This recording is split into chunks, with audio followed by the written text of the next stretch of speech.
Hi, good day, everyone. Welcome to metabolic syndrome. Okay, so, quick question.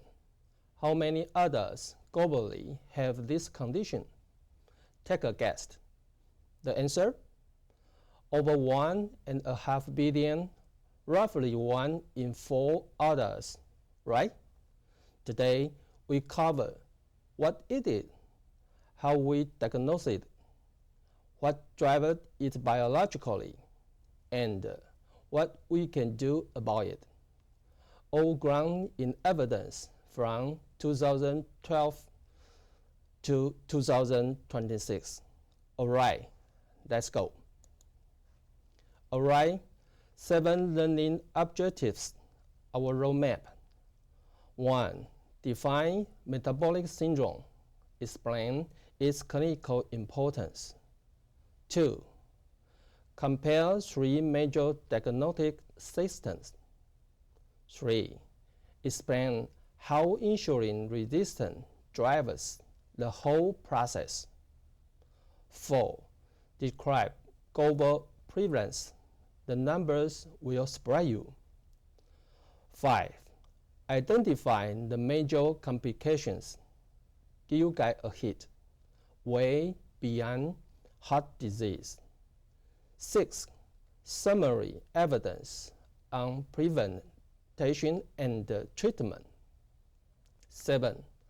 Understanding GLP-1 receptor agonisms, making headlines. Each object builds up on the last, from what it is all the way to what do we do. Now, here is the things. Why do we even need a syndrome label? Why not just treat each risk factor separately? Hold the thought, we will come back to it. Alright, part 1. Before treatments or lab tests, we need a solid foundation. What exactly is metabolic syndrome? And how has our understanding evolved over the past centuries? Let's find out. So, what is metabolic syndrome? Here, the thing is, it is not a single disease. It's a cluster of metabolic abnormalities that appear together far more often than chance predicts. When they cluster, significantly elevated risk of 4 major outcomes: cardiovascular disease, type 2 diabetes, liver disease, now called MASLD, and certain cancers. Quickly history. 1988, Greater Ribbon, landmark lecture, he proposed Syndrome S, insulin resistance as the thread tying everything together. Groundbreaking, and it still holds up today. Look, this isn't just academic classifications. A patient meets criteria, face real, evaluated risk: heart attack, stroke, diabetes. That's the clinical power here. Okay, so nearly 100 years of the evolution. Think about this. 1923, Swedish physician Karin noticed high blood pressure, high blood sugar, gut, clustering together. Cannot explain why, but he spotted the pattern. 1936, Himsworth distinguishing insulin sensitivity versus insulin insensitivity, diabetes, a significant concern leaps. 1947, French physician Vega Brilliant question. Does fat loss matter? Answers, yes. He calling diabetogenic obesity for upper body fat distribution. The real turning point, 1988, reverse syndrome as insulin resistance as the unified mechanism. 1998 to 2009, WHO, NASEP ATP3, IDF, all published diagnostic criteria. We will compare those shortly. And in 2023, AHA introduced CKM syndrome, heart, kidney, metabolic disease, all connected. Here is a kicker.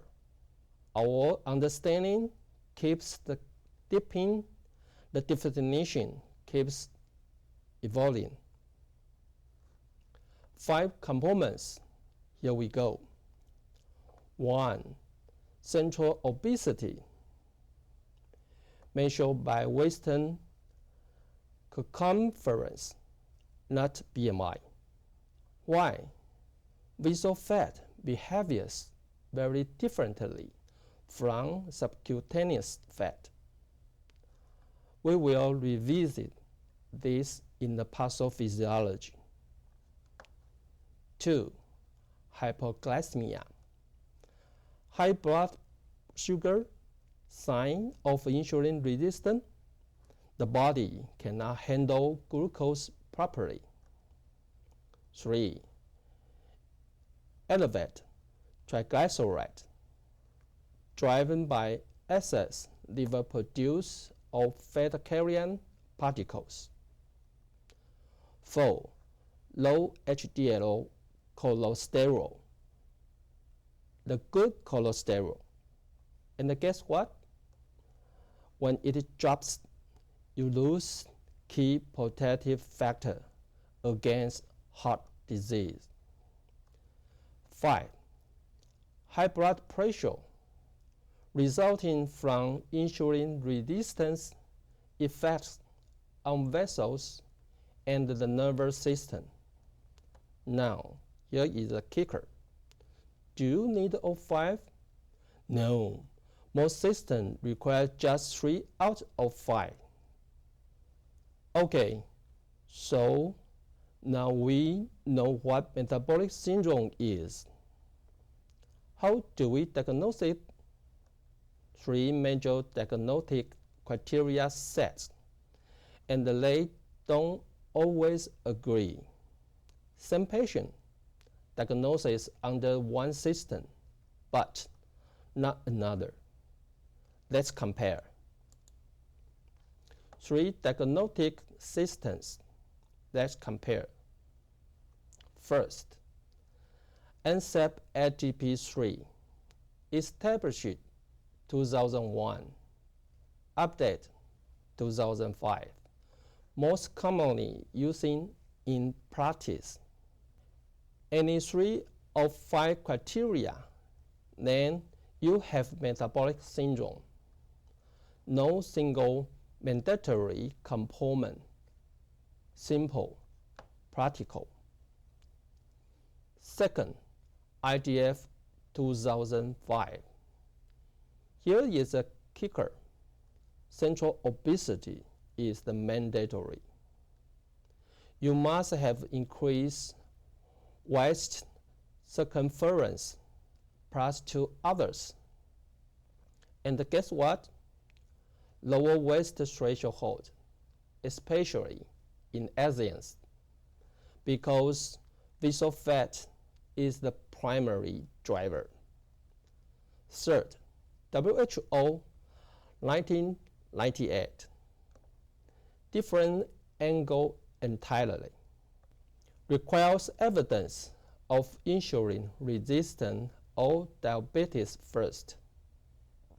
Induced microalbuminuria, That is an early kidney damage marker.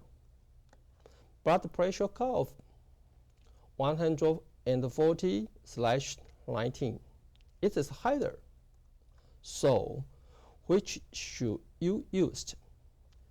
Depend on clinical content, such as a patient with 95 cm waist may qualify under IDF, but not ATP3.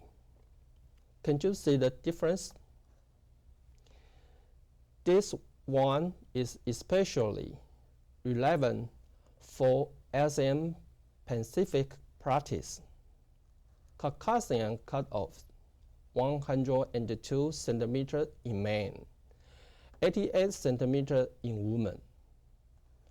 ASEAN IDF cutoff 90 and 80. See it? Big difference. Is this arbitrary? Not at all. Research shows ASEAN populations develop metabolic complications at lower body fat levels. Higher proportion of visceral fat relative to total body fat, even at the same BMI as Caucasians. Practical example: male patients, 95 cm waist, normal under ATP3, but already meets obesity criterion under IDF ASEAN threshold. Using Western cutoffs in ASEAN populations, you risk miss a significant number of at-risk individuals. That's why Taiwan, Japan, and Korea adapted population-specific threshold. Part 3. Now, the most intellectually fascinating part. Wait for it. Pathophysiology. Understanding mechanism explains why those 5 components cluster, and tells us where we can intervene therapeutically. Let's find out. Insulin resistance. This is the central mechanism. Understand it, and everything else falls into place. Healthy person after a meal. Insulin bind receptors trigger gut fall to move to the cell surface like a door, letting glucose in. Simple. In insulin resistance, the signal pathway is impaired at the receptor at IRS1 through the PI3K pathway. Glucose cannot enter cell as easily. So the body compensates, pumps up more insulin. Compensatory hyperinsulinemia works temporarily, but then excess insulin driving sodium retention leads to blood pressure rest. Stimulate liver fat produce leads to dyslipidemia. Activates the sympathetic nervous system. Over time, pancreatic beta cell cannot keep up. They burn out. Glucose rise, type 2 diabetes develops. Here is the kicker. Insulin resistance is not all or nothing. It's spectrum. Different tissues resist at a different rate. The clinical pictures evolves gradually. Okay, so let's talk about fat, but not in the way you will expect. The real question, well, is story, and what does it do? Left side, visual apoptotic tissues, fat surrounding your internal organs. Now, here the things. Visceral fat is not just an energy depot. It's an endocrine organ. It pumps fatty acid straight into the portal vein, release TNF-alpha and interleukin-6, and tanks adiponectin, your insulin sensitivity protector. You know the apple versus pear comparison, right? Apple-shaped abdominal fat indicate much higher metabolic risk.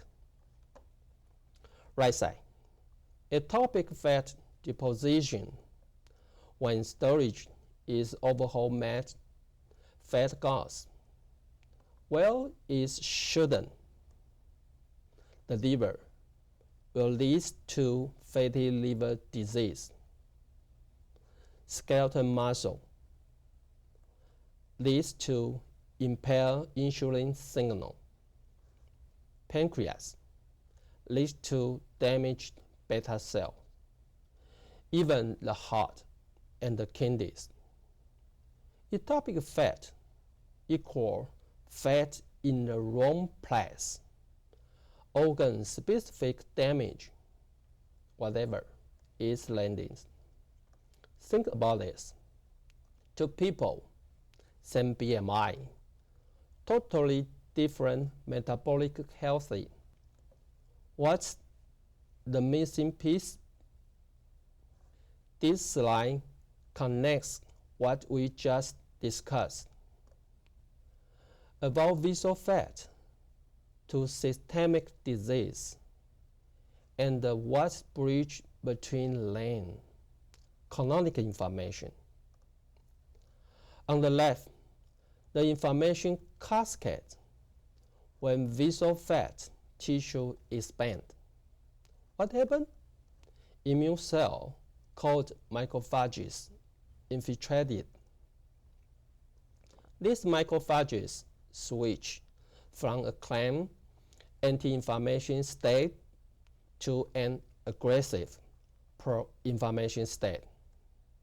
They release molecules like TNF-alpha, IL-6, and MCP-1. What does TNF-alpha do? It directly interferes with insulin receptor signal. What about interleukin-6? It stimulates the liver to produce C-reactive protein, CRP, which is why we use high sensitivity CRP as a clinical marker of metabolic inflammation. And a master switch called NF-kappa B. It drives the expression of many inflammatory genes at once. On top of all this, reactive oxygen species accumulate, damage blood vessel walls, and accelerating atherosclerosis. Now, on the right side, the adipokine imbalance, some hormone goes up when they shouldn't, such as leptin rest, but the brain becomes resistant to it. Cells family, similar to no cells become resistant to insulin. PI1 increase, creating a tendency to form blood clots. Meanwhile, protective hormone go down. Adiponectin drops early in the disease process. One important distinction here: this chronic low-grade inflammation is very different from acute inflammation. How so? It's subtle, persistent, and happens throughout the body. All right, blood lipids in metabolic syndrome, we call it the lipid triad. 3 abnormalities are linked through insulin resistance. First, elevated triglyceride. Insulin resistance leads to liver ramps up VLDL production. Lipoprotein lipase shut down. Result: triglyceride pile up in the circulation. Second, low HDL. A protein called SEP warps HDL cholesterol for triglyceride. Those triglyceride-loaded HDL particles rapidly break down. HDL drops, reverse cholesterol transport gone. Third, small dense LDL. LDL picks up extra triglycerol, get remodeled. Why more dangerous? 3 reasons. Slips into artery walls more easily. More prone to oxidation. Stays in the bloodstream longer. Here is the kicker. Standard LDL looks normal. Patient still at risk. Small dense LDL could be sky high. Consider non-HDL cholesterol or apolipoprotein B instead. We have now covered the biologic mechanisms that shift our focus to the big pictures. Just how widespread is metabolic syndrome around the world? I think the numbers are going to surprise you. Ready? Let's go.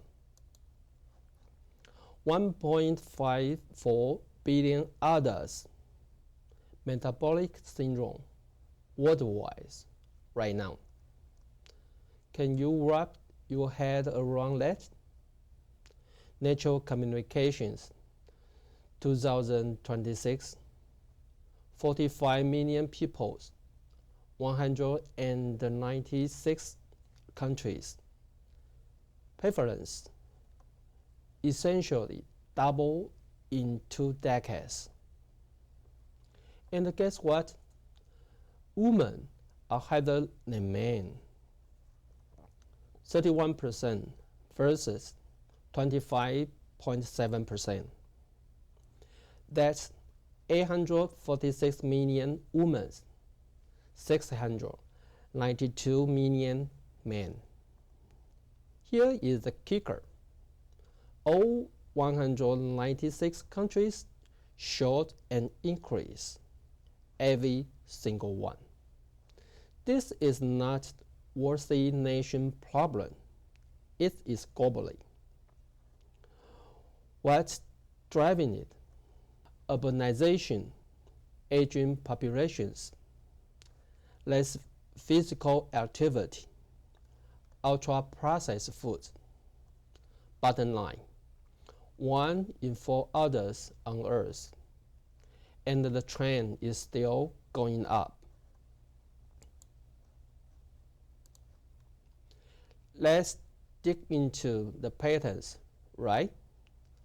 First, age. In the US, over 60 years old, 44%, nearly half, age-related screen methods. Second, urbanization. City weathers consistently higher rate than countryside. Dial shifts, less movement, more stress. Third, here is an interesting paradox. Developing countries, higher income, higher risk. Wealthy buys calorie-dense food and tech jobs. Developed countries, the relationship reversed. Fourth, gender. Women's higher prevalence ties to menopause hormones, pregnancy metabolic shift, fat distribution difference. And finally, this should alarm all of us. Metabolic syndrome in the children and adolescents rising, driven by childhood obesity, is tracked into childhood. Today's overweight child, tomorrow's metabolic syndrome patients. Part 5, slide 18. So, who is at risk? Next up, risk factors, things we can change, and the things we cannot. Why does that distinction matter? Because it tells us exactly where to aim. Left side, modifiable risk factor. These are our therapeutic targets. Physical inactivity, single strongest modifiable factor, directly promotes insulin resistance. Diet quality, not just quantity. Atherogenic diet, saturated fats, refined carbs, insulin resistant, even without excess calories. Smoking independently versus lipids, triglyceride up, HDL down. Chronic stress elevates cortisol, visceral fat pumps up. Sleep deprivation, wait for it, just 1 week of short sleep impairs glucose metabolism. Alcohol, J-shaped relationship, moderate, maybe protective. Excess, clear harmful. Right side, no modifiable factors, such as genetics, age-related decline, ethnicity, even epigenetic programming from maternal nutrition. But here is the empowering message. High genetic rest, lifestyle change still works. Gene load the gun, but lifestyle pulls the trigger. All right. To exciting research frontiers, gut microbiome and epigenetics. You may be heard of 5 mucus and the bacteria of these 2 microorganisms, right? Their ratio shifts in the obesity, but the real story, what the bacteria produce. Short-chain fatty acid, like butyrate, from dairy fiber fermentation, improves insulin sensitivity, stress the gut barrier. But when the barrier breaks down, lead to leaky gut. Bacteria toxins hit the bloodstream, trigger systemic inflammation, doubt, metabolic disease. Fascinating link.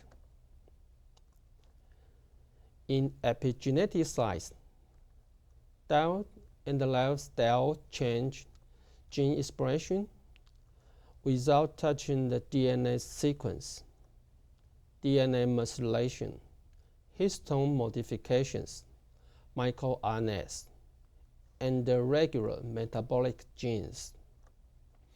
The most stunning finding, transgenerational effect. A grandmother pregnancy nutrition could affect her grandchildren's metabolic risk. Through epigenetic modification across generations. Quick question. How would you explain leaky gut to a patient? Okay, so we know what metabolic syndrome is. We know what causes it. Now, what if it's left unchecked? Seriously, complications, multiple organ system, 4 major categories. Ready? Cardiovascular disease, the deadliest complications. How does metabolic syndrome damage the heart and the vessel? It starts with endothelial dysfunctions. Inner lining stops making enough nitric oxide. Vessel cannot relax or dilate. This is the earliest manageable change. Atherogenic dyslipidemia direct promotes fatty plaque. Post-thrombotic state, elevated fibrinogen and the PI1. Ruptured plaques, blood clot more likely. That is the mechanism behind heart attack and the strokes. Chronic inflammation makes plaque unstable, ready to rupture. Long-term high blood pressure, heart muscle sickness, left ventricle hypertrophy can lead to heart failure, HFpEF. Increasingly recognized as a metabolic heart disease. And here is the number to sit with. Elevated blood pressure alone, nearly 11 million deaths per year. Heart disease gets the most attention, but metabolic syndrome hits beyond the cardiovascular system. 3 more. Let's go. First, type 2 diabetes. Risk increase 5 times. Insulin resistance lead to hyperinsulinemia. And then beta cell burnout, blood sugar rest. Once diabetes develops, it accelerated all other complications, viscous cycles. Second, MASLD, formerly NAFLD, name changed to emphasize the metabolic cost. Spectrum, fatty liver, become to inflammation, aka MASH. Fibrosis, cirrhosis, finally become the liver cancer. 30% of metabolic syndrome patients have some liver disease. And guess what? Most don't know it, silent until late stages. Third, cancer. Doubles endometrial cancer risk. Colorectal cancer up to 30 to 50%. The drivers: hyperinsulinemia, chronic inflammation, adipoprotein imbalance. 2023, AHA drops a brand new framework, CKM syndrome, cardiovascular, kidney, metabolic. Here is the things: heart disease, kidney disease, metabolic disease, not separate conditions that just coexist. Deeply interconnected through shared mechanisms such as chronic inflammation, oxidative stress, neurohormone dysfunction. Staging system, pay attention. Stage 0, no risk factors, prevention target.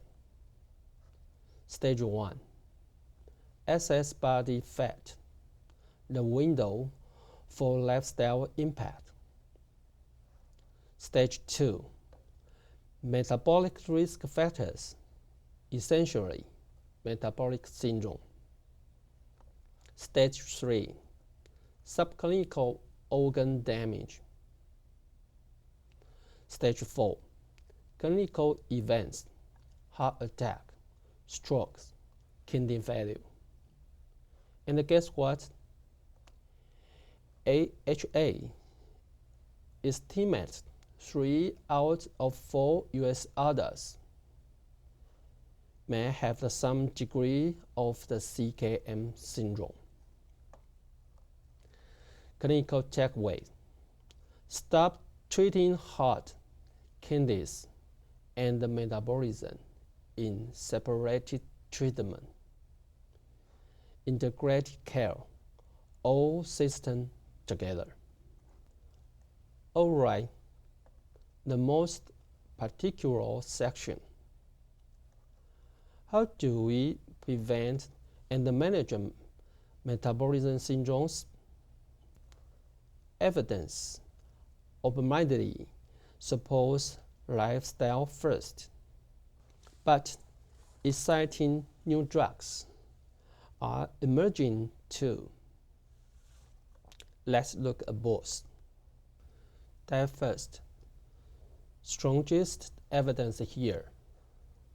Vegetarian diets, the best data. Pre-MIND trial. 30% reducing in the major cardiovascular events. Olive oil, nuts, fish, vegetables, whole grains, plus anti-inflammation property reduce the CRP. DASH dial, designed for blood pressure. Also effective across other metabolic components. But Here is the real message. Regardless of the which doubt, creating a calorie deficit is the key driver. Now, a motivation's numbers. Losing just 3 to 5% body weight significantly reduce insulin resistance, such as 18 kg%, that's only 2.4 to 4 kg lost. You don't need ideal weight to see really benefits. Fiber boosts insulin sensitivity. Omega-3s reduce triglyceride. Particular change anyone can make. If I had to pick up one intervention, I will choose exercise. And the data strongly backs it up. 2026 meta-analysis. 46 studies, more than 12,000 participants. Exercise alone, 0.63 units reduction in severity score. Diet plus exercise, the score is 0.68. Pharmacotherapy alone, only 0.30, not even statistically significant. Lifestyle intervention more than twice as effective as drugs. Guidelines: at least 150 minutes per week, 30 minutes, 5 days. Walking, swimming, cycling, or count. Aerobic plus resistance training, even better. Building muscle direct improves insulin sensitivity. Here is the message. Exercise is not option supplementary therapy. It is the primary intervention. Daily 30 minutes walk, great starting point. When lifestyle alone isn't enough, so we need medication. But treatment must be individualized, address multiple components at the same time. Blood sugar, metformin first line. SLAC2 inhibitor, heart and kidney potassium beyond glucose. GLP-1 receptor agonists address multiple components at once. Lipids, statin, lower LDL. Fibrates for severe triglyceride elevation. PCSK9 inhibitors, reservoirs for resistant cas. Blood pressure, ACE inhibitor, ARBs, preferred. Why? Kidney protection plus neutral metabolism effect. GLP-1 GIP agonists, a genius revolution. Severe obesity, bariatric surgery, most effective long term. The bottom line: you cannot treat one component and ignore the rest. Comprehensive, tailored, all components together. The GLP-1 revolution changing medicine right now. Started as diabetes drugs. Now, far more than that, they address the underlying metabolic dysfunctions. 3 key numbers: oral semaglutide, 25 micrograms, can cause 13.6% weight loss in ACCESS 4 trial. In selected trial, indicates 20% reduction in cardiovascular events. In obese patients without diabetes, emergence evidence for the liver disease too. When nutrition, these drugs are expensive. Access remains a major global equality issue. Here, one quick item. This may show up one further exams. 2025 study. The U.S. National Health Data suggests adding hyperuricemia, high uric acid, as a 6th criterion. Found an additional 4% of people missed by traditional 5, but similar mortality risk. Now, yet in official guidelines, but worth watching. Okay, 80 key takeaways quickly fire. 1. 1.54 billion others, doubled in 2 decades. 2. 5 components. 3. Insulin resistant and visceral fat are central. 4. Population-specific threshold, especially ASEAN. 5. Lifestyle modification, most effective intervention. 6. GLP-1 agonists transforming pharmacotherapy. 7. CKM framework, integrated multi-organ approach. 8. Emerging biomarkers refined our tools. Which one is most important for your clinical practice?